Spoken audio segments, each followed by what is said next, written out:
Welcome to the channel, welcome to the channel, welcome to the channel, yeah. Hello. I am sitting in the car loop, waiting for my child, as usual. Let's check the time. Beep, beep. I got 20 minutes. 20 minutes on the clock.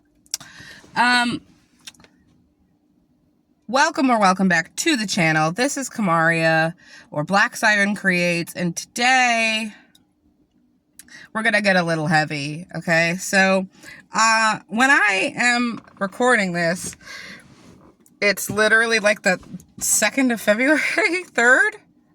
The 3rd. And I am reading lots of books by Black authors, which I always do. Let's be real. I am very deliberate with books I choose to pick up. You should read diversely all the time. Say it again for the people in the back. But I personally have been in the mood. I'm kind of doing a readathon, the Missy Elliott readathon by Shay with the hobbies. And there's prompts, and I came across this through Locked Booktition. Is another booktuber a black booktuber, which I love, and there are prompts on there, and I just kind of decided to read all Black authors in February. And I do this usually like 3 or 4 times a year, where I'll just pick a month that I'll read solely like from one group, or I do it for Blackaweenathon. I do it for Native American Heritage Month. I do it for Asian American Pacific Islander. In March, I'll probably do a Just Read Books by Women, which is what I normally do anyway. But I do think it's important to like be intentional sometimes when you're reading, and I'm usually really good about it. But I came across a recommendation through 2 Black YouTubers that I enjoy, which is Kayla's Bookish Vibes and Desmond Z.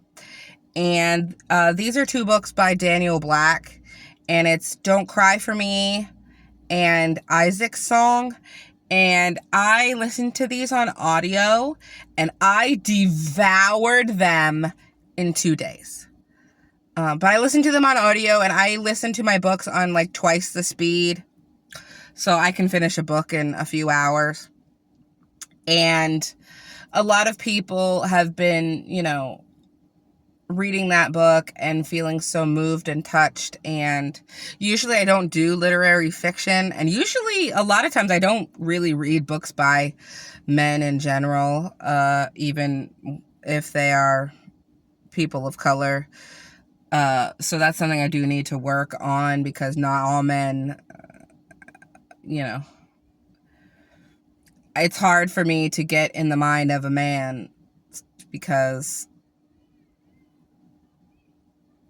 reasons. But anyway, so basically the first book is about a man who was born in like 1940, a Black man born in 1940, and he is on his deathbed, and he's writing letters to his son. And his son just happens to be a very educated gay Black man who would come into his own in like the 80s.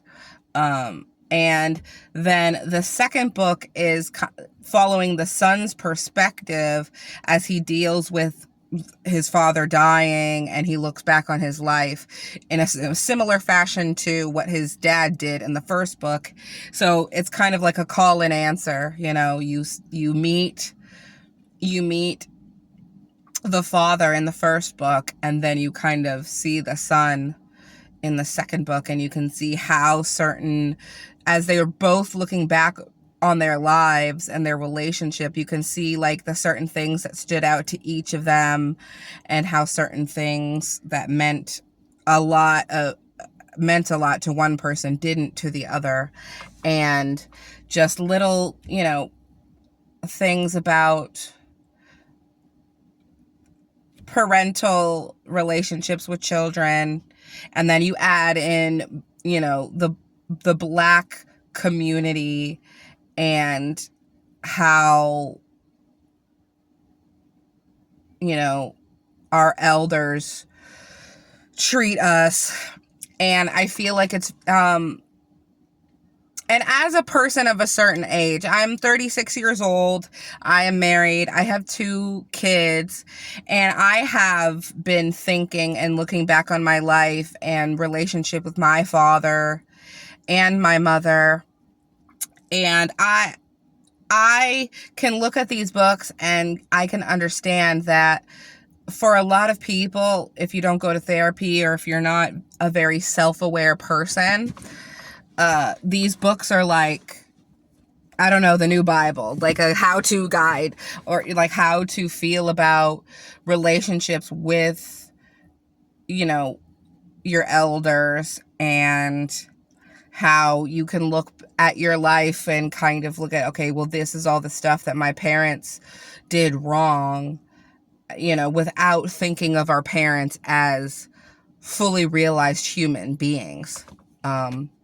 We only see them in their relationship to us, and not as people with dreams and thoughts and their own hardships. So I think these books are important, and I felt that they were important, and I saw my family in these people. But as somebody who I was estranged from my father. My father was only in my life up until a certain point, and he was a complicated man. And it's very interesting to see a book written by a Black man about his Black father trying to kind of work through, that kind of relationship without understanding kind of the sacrifices that our elders and, have made for us, and the privilege we have as the generation, the future, because as a parent, you want to build a life and a future for your child that's better than what you had. And I think sometimes you can struggle a lot with what that looks like. How much do I tell my child? How much do I protect them? Do I shield them? Do I let them experience certain hardships for their own good? Or do I, try to protect them from the world?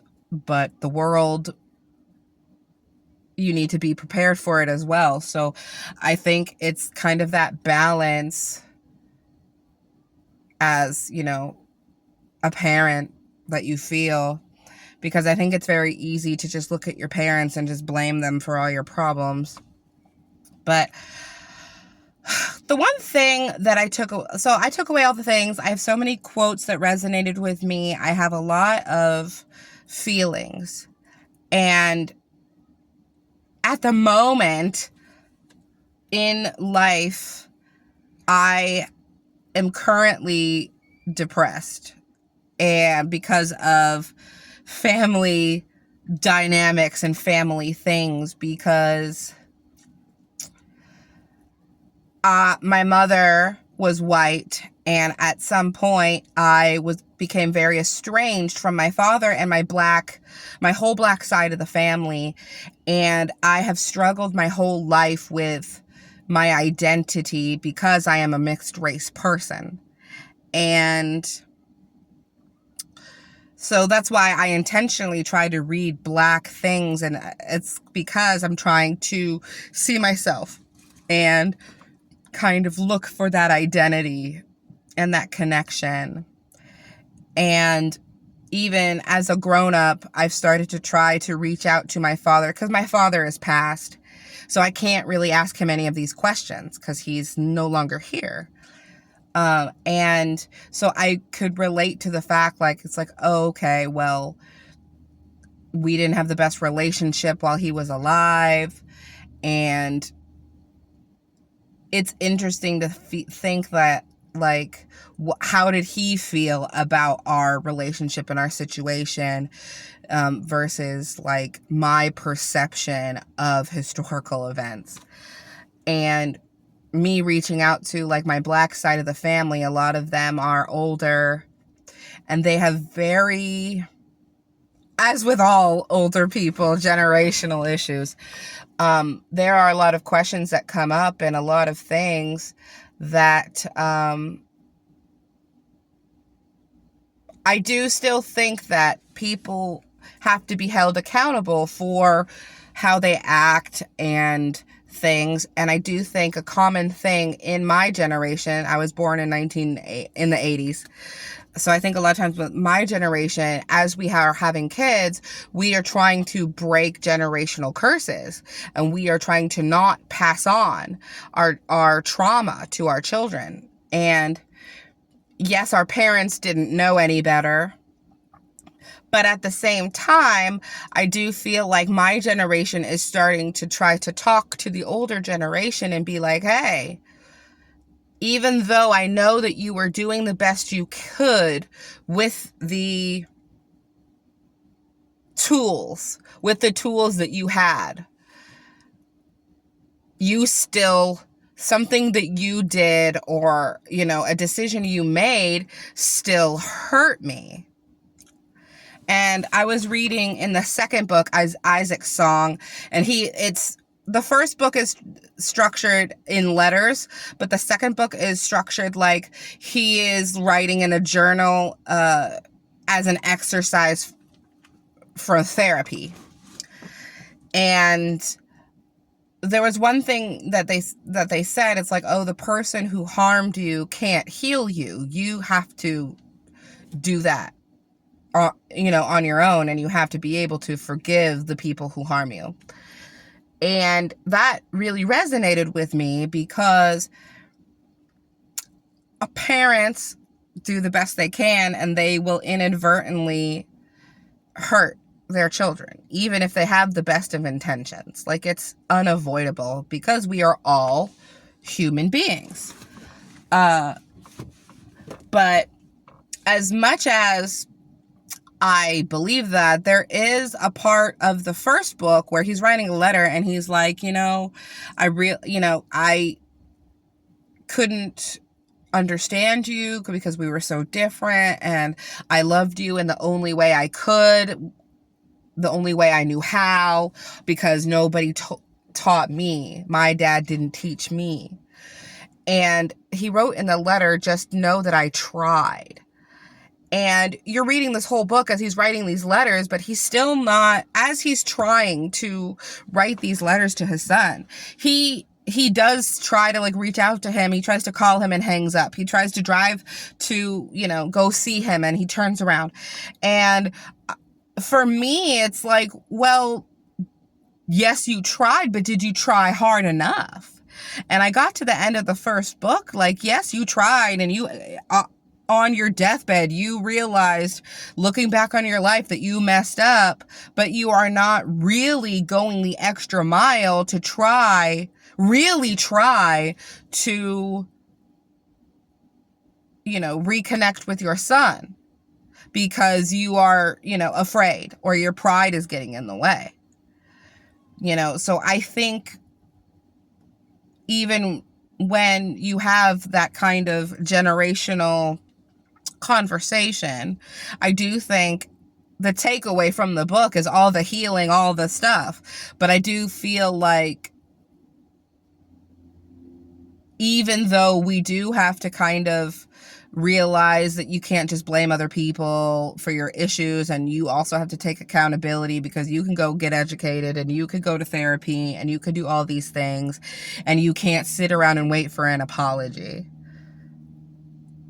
But I do think it's okay to have some kind of self-preservation, right? You know, protecting your own mental health, because a lot of times it takes a long time for older people to get there, and they might never get there, you know? And I do think that as the younger people, we are expected to yield to the older generation. And even if you have like the self-awareness to know, like, yeah, my parents were people and they were just doing their best, I do think it's okay to have a higher expectation if these people are still living and you are trying to have a relationship with them, that they kind of take your perceptions. I think both parties need to be open to the conversation. And it's not just okay, hey, mom or dad or grandma or grandpa, I understand that like you had a hard life, so I'm just going to be a punching bag. Like, that's not. And I feel like a lot of the message of the book is that, of these two books, even though they're meaningful and powerful and there are a lot of things that I agreed with, I do think that on both sides, they both should have tried to make a little bit more of an effort. And because even the son realizes all the good things, because he was focusing on all the negative things that his father did to him, instead of trying to look at, oh, well, he gave me work ethic, he gave me discipline, the person I am was shaped by that. And I think it's okay to do that, but also, I don't think it should wait until somebody is dead or somebody is dying to kind of have these kind of large existential conversations with our loved ones, because I do think that we get into this mindset that having hard conversations are too difficult, you know? So anyway, the power of literature, y'all, to get you to think in a certain way. And I do think the writing was superb.